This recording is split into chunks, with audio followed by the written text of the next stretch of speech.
All right, good morning, everybody. So we were talking about inheritance, and we looked at implementing three different kinds of counters. All of them are related where they're all related to a common base class, right? So our counter is now our superclass, and then we have three different subclasses that all implement different types of counters. So each of the subclasses, none of them actually added a new field. Right? So they added no information to a counter. They simply changed the way that a counter behaves when it hits the maximum value.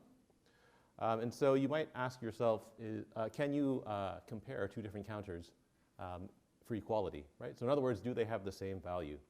So can you compare a stopping counter to a counter that wraps around, for example? Right? If they have the same value, then it kind of makes sense that you would want to say that they're equal. Right? And so can you actually do this? And the answer is it depends on how you implemented equals in the superclass. Right? So in our original counter class, we used getClass to implement equals. Right? Now remember what getClass means. Right? So getClass, two counters have the same class only if they have the exact same type. Right? So a stopping counter and a stopping counter have the same type, but a stopping counter and a throwing counter have different types. Right? So if you implement equals in counter, like the following, right? So we use getClass here.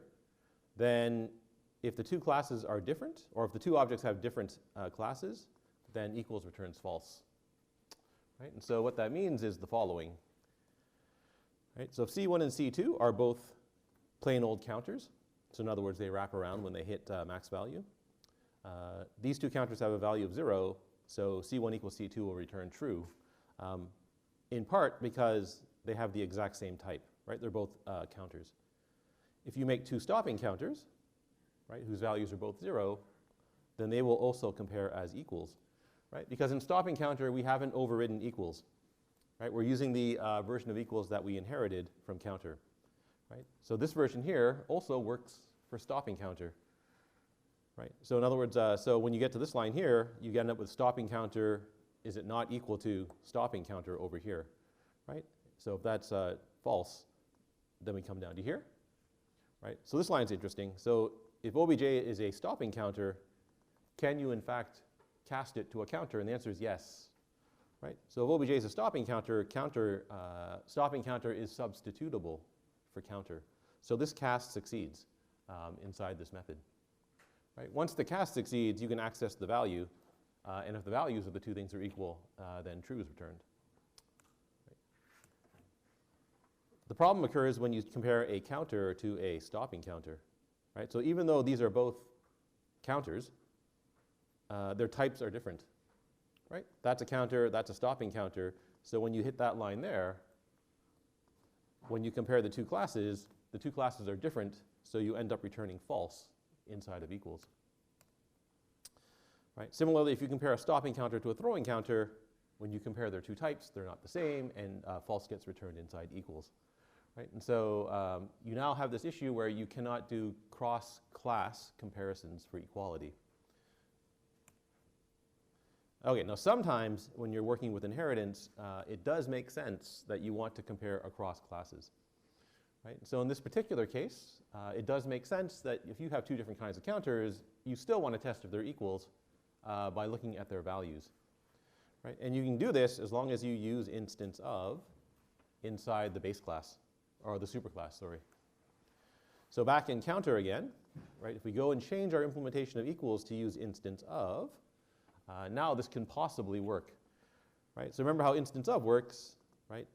If obj is an instance of counter, that returns true if obj is a counter, right? Or if obj is a subclass of counter. Right? So all of our counters are subclasses or counters. Right? So now this comparison here with the negation in front, right? So this here is true, so not true is always false, so we skip down to here. Right? Now the cast succeeds, regardless of what type of counter we have. Right? And now we can compare their values. Right? So as long as you're using instance of inside the superclass method, you can potentially do this cross-class comparison. Right? So again, if you have two counters of the exact same type, right, then obj instance of counter is always true. Right? So we always get down to the cast, and we always end up, comparing the two values. Right? Two stopping counters. Right? So is a stopping counter an instance of a counter? The answer is yes. Right? So we come down to here, and then we compare their values. Right? Now here, when we do counter and stopping counter, right? Stopping counter is obj inside this method. Right? So is a stopping counter a counter? The answer is yes. So again, we drop down to here and just compare their values. Right? And similarly, when you have two different types. So here we've got two different types now. We have stopping counter and throwing counter. We haven't overridden equals in any of our counter classes, so we end up using the counter version of equals, right? And again, the same thing happens, right? Is that thing a counter? The answer is yes, right? So we end up comparing their two values down here. Right? So in this case here, you can end up doing, so if you use instance of in the superclass version of equals, you can possibly do a cross-class comparison for equality. So the other approach you might think of taking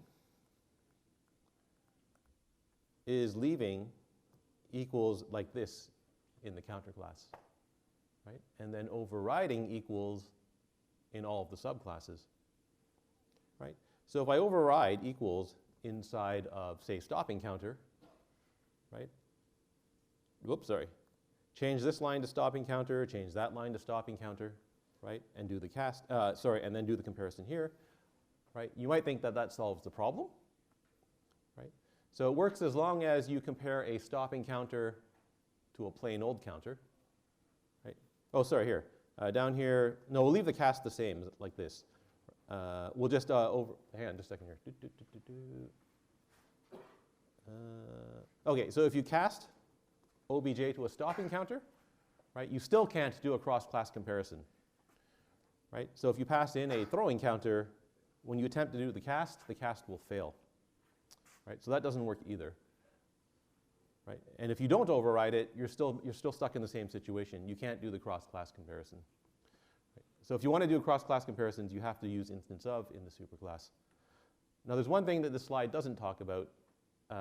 There's what happens if you add a field to one of your subclasses. Okay, so let's make up a magical, all right, so let's make up a magical class, a magical counter class, right? Some other counter class, right? And that counter class adds a field adds a field when it extends counter, right? Now when you compare two objects of that type, right, you probably want to compare their new field, its new field, right? So in other words, it adds a field that counter doesn't have, right? So if you decide to override equals and compare that new field that counter doesn't have, you run into a second problem, right? So in your other class, let me just duplicate this slide very quickly.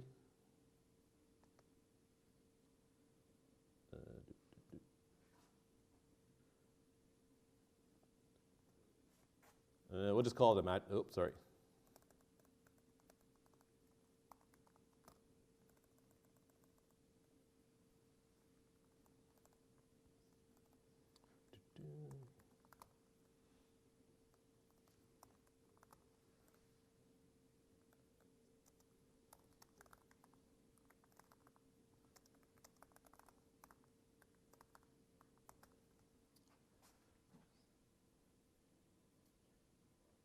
Okay, so as soon as you add a new field to your class, to your subclass, you run into a problem, right? And the problem happens here when you attempt to do your cast, right?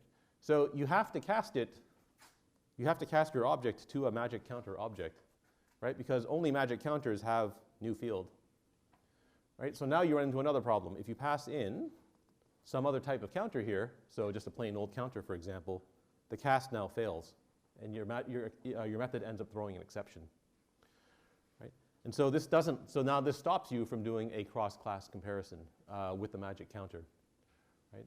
And so what you cannot do when you subclass another class is you can't add a new field and then try to use that field inside equals, right? As soon as you do that, it breaks right here. Right? And so that's one of the limitations with the way that, with the way that equals works and the way that inheritance in Java works. Right? As soon as you add a new field to your subclass, it becomes impossible, well, it becomes extremely difficult to do cross-class comparisons.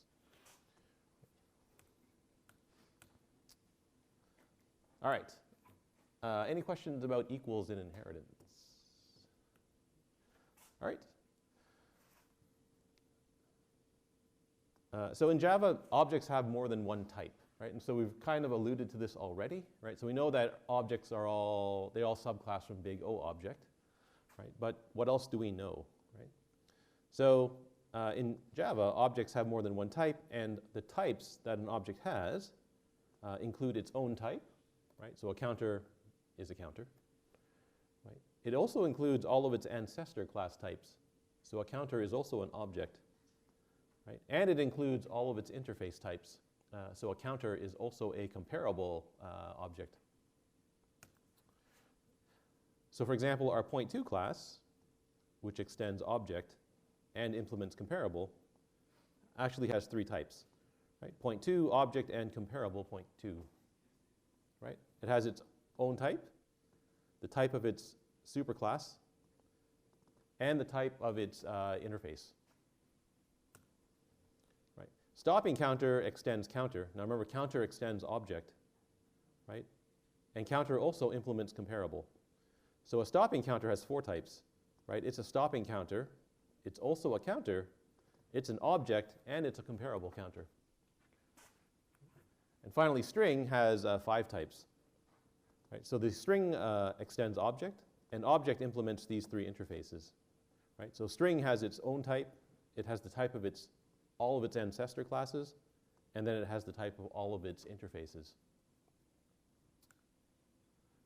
And so the fact that every object in Java except for big O object has more than one type is related to this notion called polymorphism. So if you were to go in the dictionary and look up the definition of polymorphism, you would see polymorphism is the condition of occurring in several different forms. Right? So Java has what's called subtype polymorphism. Right? In other words, an object can appear as many different types depending on the context. Right? So a string, it can appear as a string. Right? It can appear as an object. It can appear as one of these serializable things. It can appear as a comparable thing. And it can appear as a car sequence. Right?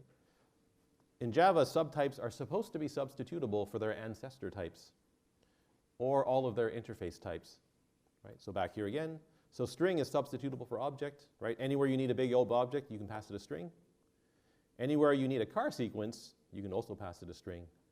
Anywhere you need to be able to compare 2 strings using a comparable object, you can pass it a string, and these all work, or they're all supposed to work.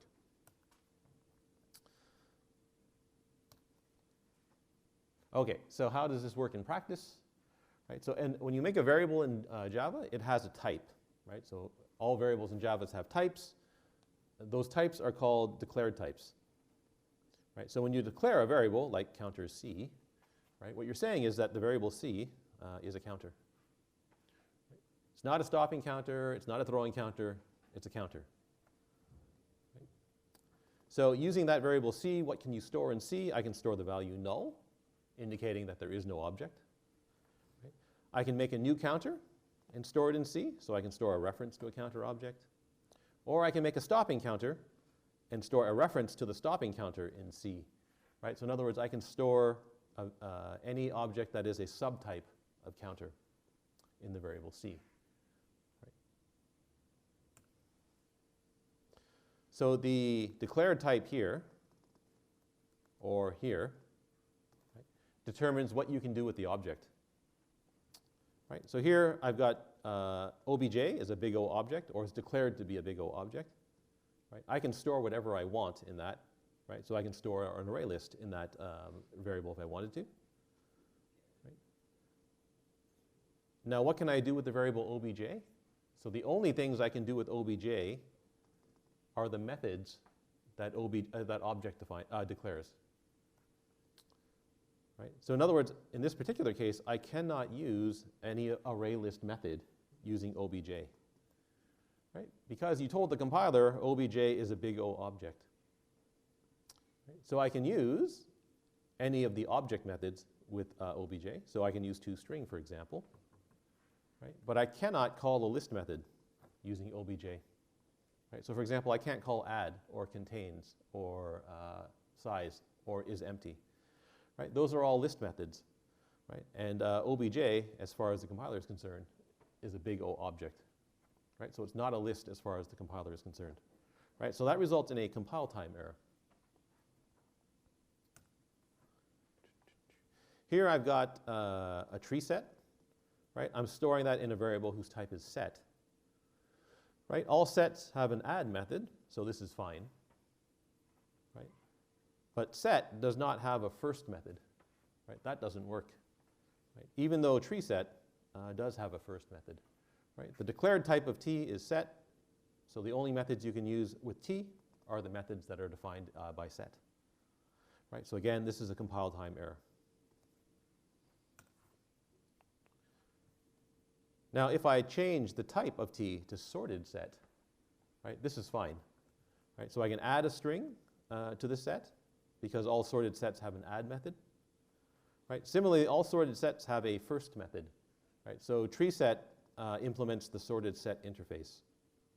Right? And the sorted set interface is the type that defines what first is supposed to do. Right? So that works just fine because T is a sorted set, and sorted sets have a first method. Okay, now when you say that C, or when you try to assign or initialize a value to C, then the type that you are assigning to C is the runtime or actual type of the object. Right? So if I make a counter variable C, I can store a stopping counter reference in C. At runtime, the type of C is actually a stopping counter.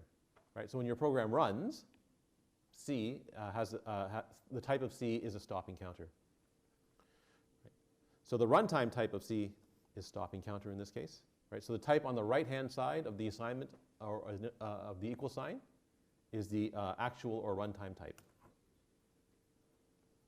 Right? Now, what does the runtime type determine? Right? So the runtime type determines which version of a non-static method is called when using that variable. So declared type, big O object. Right? Runtime type is capital C counter. Right? So I can use obj to call toString because toString is defined inside object. The version of toString that you get when you run the code is the counter version of toString. Right? It's not the object version of toString. Oh, sorry. It's not the object version of toString. Right? So when this code actually runs at runtime, right, you end up printing a counter.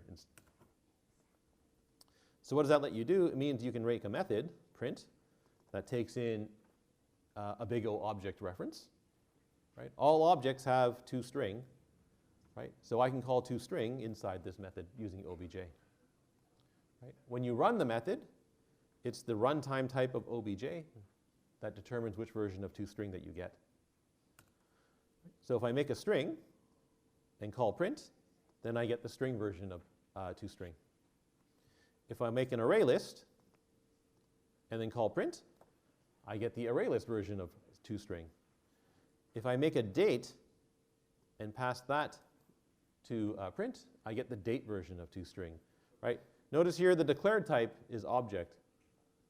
Right? I can pass that to print because print takes in a big O object, but when you run the code, it's the date version of toString that runs, right? It's not the object version, right? The declared type, the runtime type is the type that determines which version of the method that you get. Right. So if you go back and look at toString, if you go back and look at the print method, right? That class that defines print is guaranteed to compile. Oh, where'd it go? Here, right? So our printer class has one static method called print. Right? The code inside print is fine. Right? I'm allowed to call toString using obj because object has a toString method. So this code compiles just fine. Right? The compiler is perfectly happy processing that code and producing a runnable, well, and producing a class from that code. Right? What the compiler can't do is it cannot determine which version of toString to call. Right? The compiler doesn't have any information here to determine what version of toString to call. Right? The actual version of toString that that needs to be called can't be determined until the code runs. Right? So in other words, you have to pass some reference to this method here in order for this you have to pass some reference to some object here in order for this line here to run. Right? When that line runs, you get the runtime type of object determines the version of toString that runs. Right? So using the runtime type to determine which version of a method is called dynamic dispatch or late binding, depending on who's writing the phrase. Right? Dynamic means at runtime. Right? Static normally means at compile time. Right? Dispatch means which version of the method should be called. Right? So late also means runtime, right? As opposed to early, which is compile time. Right? If you could catch errors early at compile time, that's preferable than trying to catch them at runtime. Right? Binding also means which version of the method am I calling. Right? So these are both terms for the same concept. Right? Determining which version of the method that you should call at runtime. So that example there, although not particularly useful, is a very simple example of the power of polymorphism. Right? So remember, objects have more than one type. Right? That's what makes this thing work. Right? All objects are big O objects, so I can pass any object I want to this method. Right? When the method runs, I get the actual type. The actual type of the object determines which version of the method runs. Right? So what does that let you do? Right? So the programmer can write a method using the interface or type of an ancestor type. Right? And the method works for objects of any descendant type.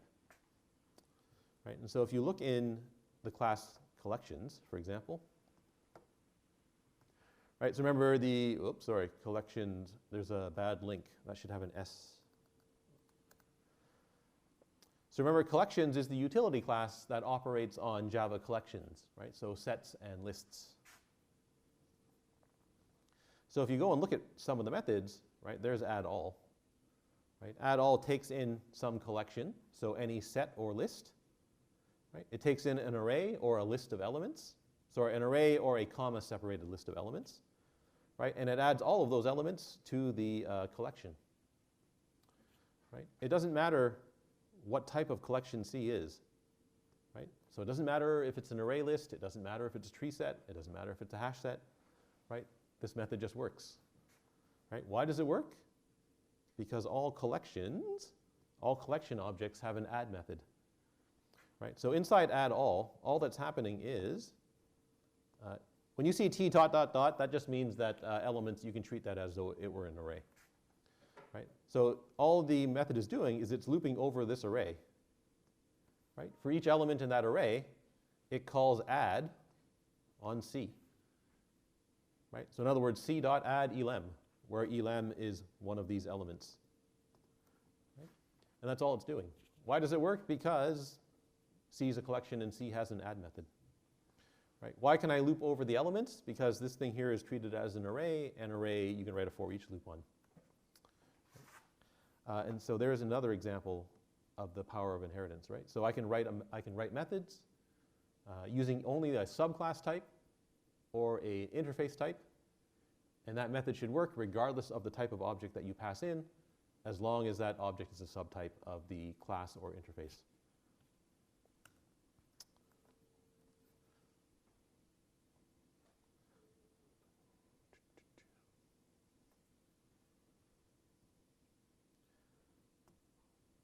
Okay, now in order for this to work properly though, you have to make sure that your subtypes are substitutable for your supertypes.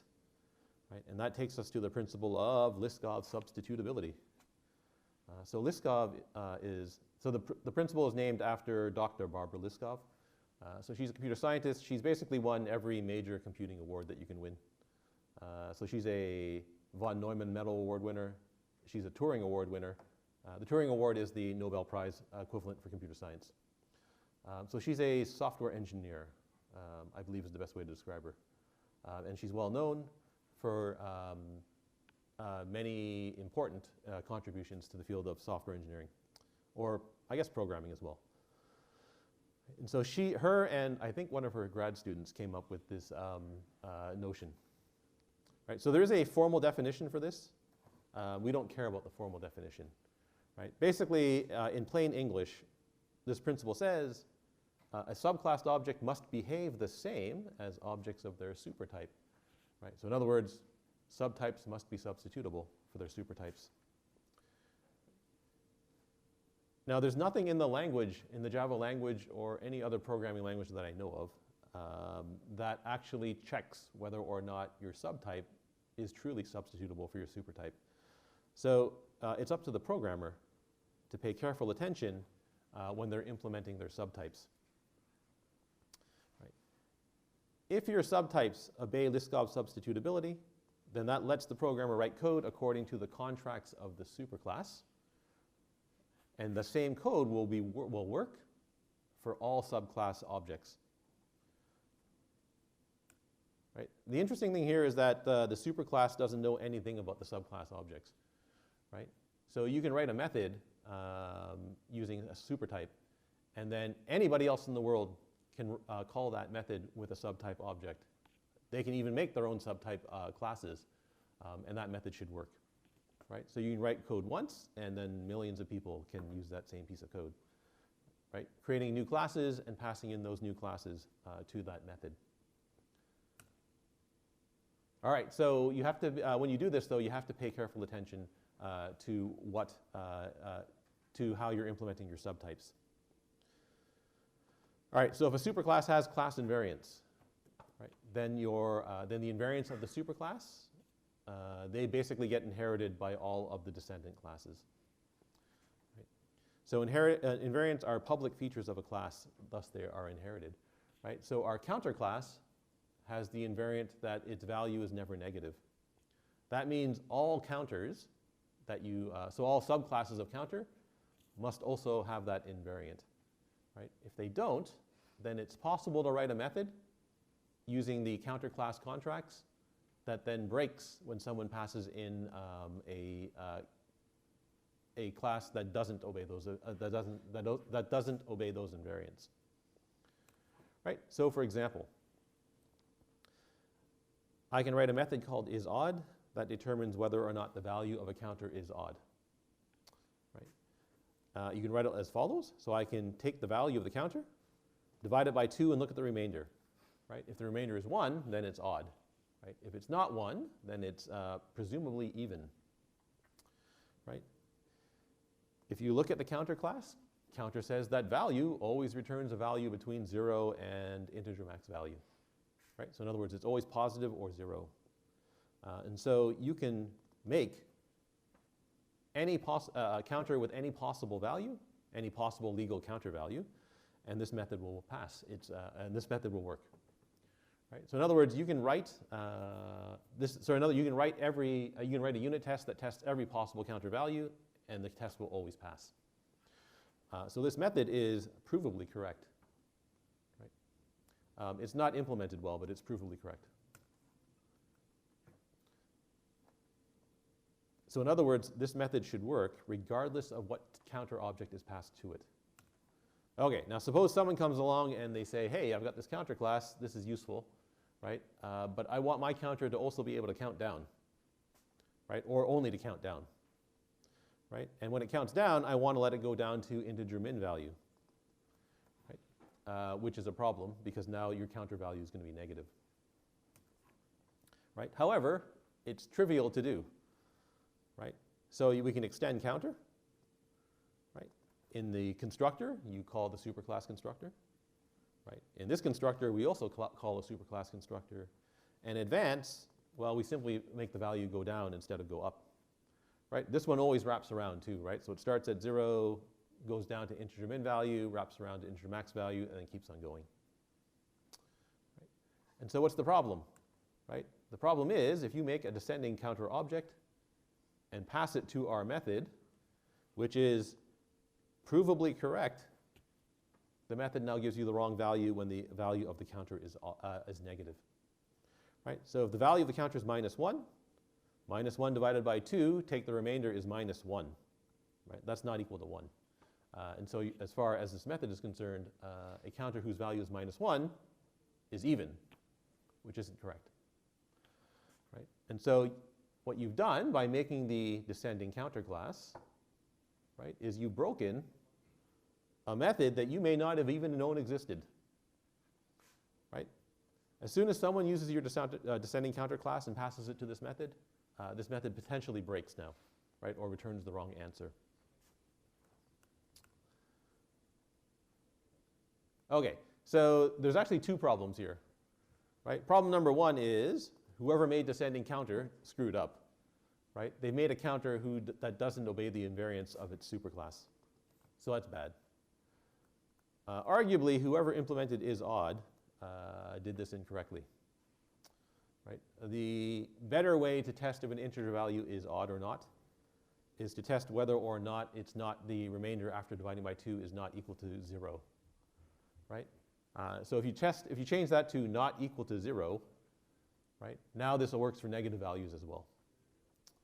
Right? However, given the contract of counter, right, the fact that all counters' values are never negative, this method is provably correct.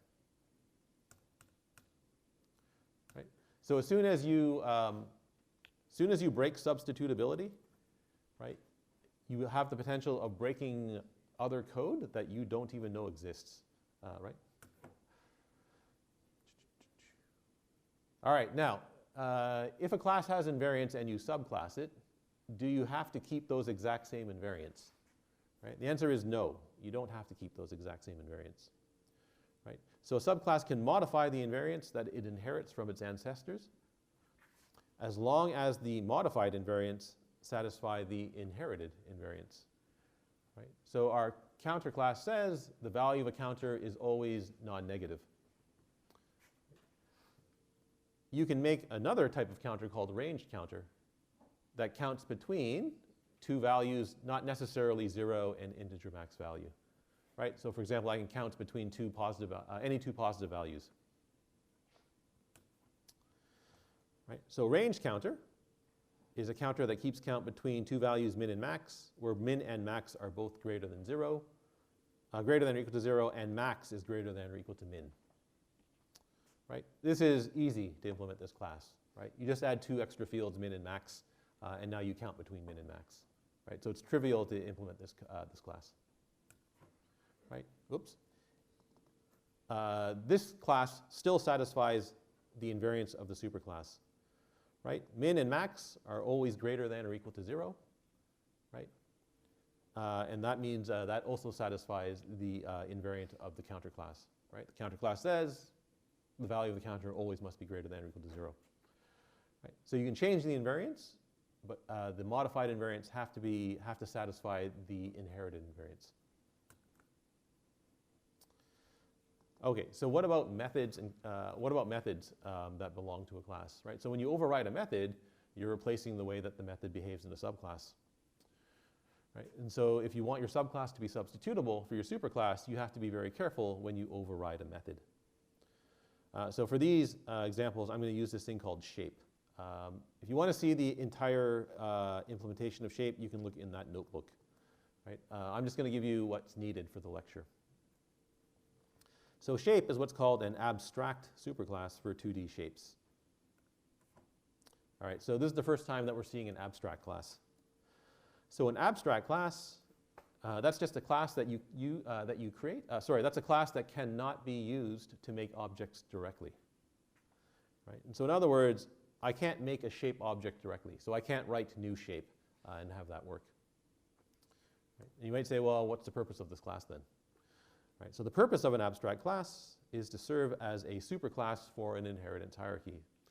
Right? So in other words, it's the building block for all shapes. all two-dimensional shapes. So in other words, it declares all methods that are common to all shapes, right? And it declares all of the fields that are also common to all shapes, right? And this, this lets people who want to make shape classes not have to write a bunch of code that are related to other shapes, right? They get all of the common methods and they get all of the common fields, and they can reuse them in their class. In a UML class diagram, the only difference between an abstract class and a regular class is that the name of the class is written in italics, right? So it's a very subtle difference. Okay, so what does the class look like? So it's an abstract class, so the keyword abstract appears before class, right? As soon as you put that keyword in, the compiler will not let you make a shape object. You can still have constructors for shape, but you can't write new shape and have that work. So all shapes are, an independent width and height, right? So you change the width and height of the shape independently. The width and height are always between 1 and 100, right? So they're just in some unit that has a range of 1 to 100. We have a constant called min length and max length, right? So their values are 1 and 100, so the minimum and maximum width and height of a shape, right? Now every shape has a width and a height, right? They're protected so that the subclasses have access to those fields. The constructors I'm not showing you here. They're in the notebook if you want to see them. I'm not showing you all the methods. I will show you some of them, right? So the width method just returns this.width. Makes sense, right? Now, the class has the invariant that the width is always between 1 and 100. So the method says that the returned width is always between 1 and 100. Area upper bound. So that returns an upper bound estimate of the area of a shape. Right? So if you have a very complicated shape, so some squiggly line that defines the border of the shape, it's very hard to compute the true area of that shape. So what this method does is it gives you an estimate of the area. Right? So the estimate is guaranteed to be equal to or greater than the true area of the shape. Right?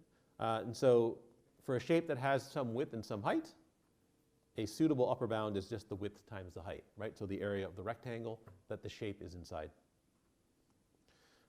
Notice the language of the method. It says subclasses should override this method if they can provide a tighter upper bound, right? So if your shape is a triangle, you can compute the exact area of a triangle, right? Or a circle or an ellipse or any other regular shape, right? It's relatively easy to calculate the true area.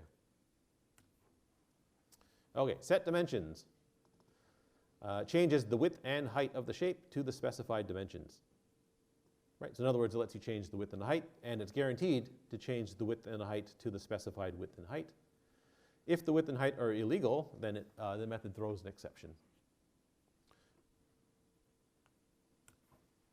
Okay, so now that you've got your abstract base class, right? You've got your methods, right? You have the invariants for the class. You can start to write methods using just the shape class itself. Right? As long as your as long as you're careful in the way that you implement your methods, right? Those methods should pass all of their tests. So for example, random scale randomly changes the size of a shape by some small amount. Right? The details here aren't important. Right? So it's going to compute a new width and height for the shape.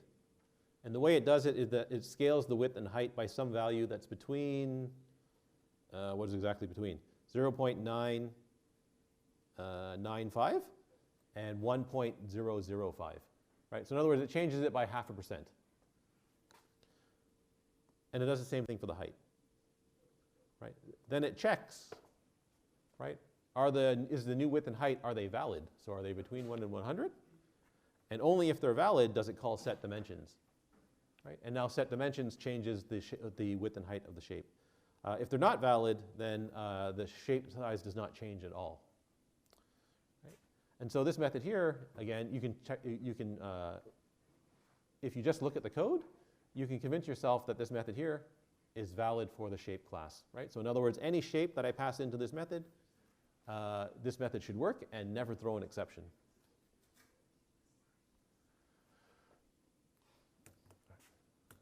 Okay, so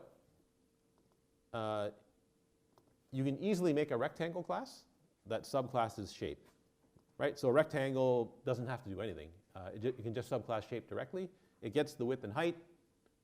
The returned area is correct, right? Setting the width and height of the rectangle is correct. So implementing rectangle is dead easy in this case, right? It's literally one line. It's just public class rectangle extends shape and you're done. You don't have to do anything else. I guess you should make a constructor or two, but that's it. You don't have to implement any of the methods or add any fields, right? And now you might consider doing the following, right? So this is the circle and ellipse problem all over again, this time using rectangle and square, right? So a square, you can argue, is a special kind of rectangle, right? It's a rectangle whose width and height are equal. And so you might consider doing this. All right, so let's see what happens if we try to do this. Right, so many methods have preconditions, right? So they place restrictions on the arguments that are passed to the method, right? And set dimensions is one of those methods, right? It says the width and height that you pass in must be between 1 and 100, right? If not, you end up with an exception. If a subclass overrides a method, then it has to accept all of the parameter values that are accepted by its ancestor classes. Right? So in other words, if I override set dimensions, right, then the overridden version of the method must accept all widths between 1 and 100, and it must accept all heights between 1 and 100. Right? Furthermore, it has to change the width and height to the specified width and height. Right? Now, the problem with square is you need to make sure that the width and height of the square are the same. Right? Otherwise, it's not a square. Right? So you might override set dimensions to enforce that constraint. Right? So square extends rectangle. Right? Constructor for square just calls the superclass constructor. You might have extra constructors here. Right? You override set dimensions because you want to make sure that the width and height are the same. If they're not the same, right? So if that is not equal to that, throw an exception. That's bad. Right? You've just added an extra constraint to this method that your superclass version didn't have. Right? To change the actual width and height, you can call the inherited version of set dimensions if you want to. Right? So here I'm going to call the set dimensions method for rectangle. And the way you do that, so notice I'm in set dimensions right now. So if you write this dot set dimensions, you just recursively call set dimensions, which is bad. Right? To call the superclass version of set dimensions, you use the keyword super in front of the method name. Right? So super dot set dimensions calls the rectangle version of set dimensions to actually change the width and height. Now, what's the problem? The problem is as soon as someone makes a square object and passes it to random scale, right? What happens inside random scale? Right? So I'm passing in a square now, right? The square, when it comes in, its width and height are the same. But when I compute a new random width and a new random height, those are almost certainly not the same. Right? Now when I call set dimensions, which version of the method gets called? Right? It's the runtime type of S that determines which version of the method gets called. So you get the square version of set dimensions. Right? It's called with an unequal width and height, which throws an exception. Right? So the method which used to work, well, the method that should work and is provably correct, suddenly no longer works. Right? Why? Because the square class is not substitutable for shape.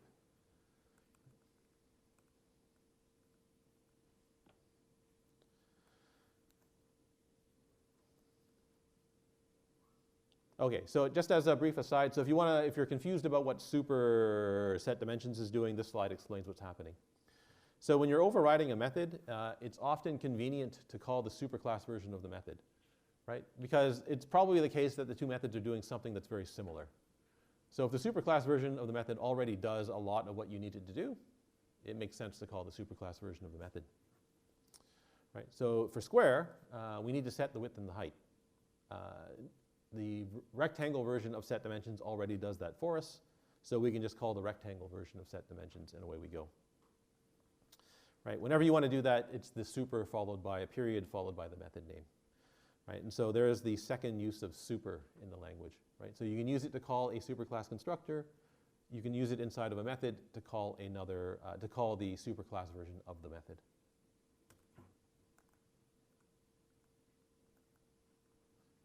All right. So in that previous example, the square class added a new constraint, right? So it added a constraint to the parameters that were passed to the method. That's not good, right? That's almost certainly going to break substitutability, right? You could also strengthen the constraints. That's also bad, because that also breaks substitutability. It doesn't mean that you have to have the exact same constraints, right? So you're allowed to remove or weaken constraints that the superclass version of the method has, right? So for example, in rectangle, I can override set dimensions so that out of range values for the width and height don't cause an exception to be thrown, right? So in rectangle, I can change set dimensions, right? How am I doing this here? Okay, so make sure width height is at least in length. Okay, so I'm going to pass in the width and the height, right? And so for the width, I'm going to reassign the value of width to either the value that was passed in or the minimum length of a shape, right? So in other words, if the width is less than min length, width gets set to min length here, right? And the same for height, right? If the height is less than min length, then the height gets set to min length here, right? Then you can play the same trick with the max length, right? So if the width is greater than max length, it gets set to max length. And if the height is greater than max length, it also gets set to max length. Right? The way I'm doing this is with max and min, right? Instead of writing an if statement here, right? And now I can go ahead and set this width and this height to the width and height, right? The method no longer throws an exception, which is fine, right? So this method accepts more values of width and height than the superclass version of the method, and that's fine, right? So in other words, it's less restrictive on the values that are that it has for the width and height, right? So you can weaken the constraints from the superclass method, but you can't strengthen them or add new constraints. All right, so that's a good place to stop. We'll finish up this lecture, I guess, on Friday, right? Don't forget you have a quiz tomorrow.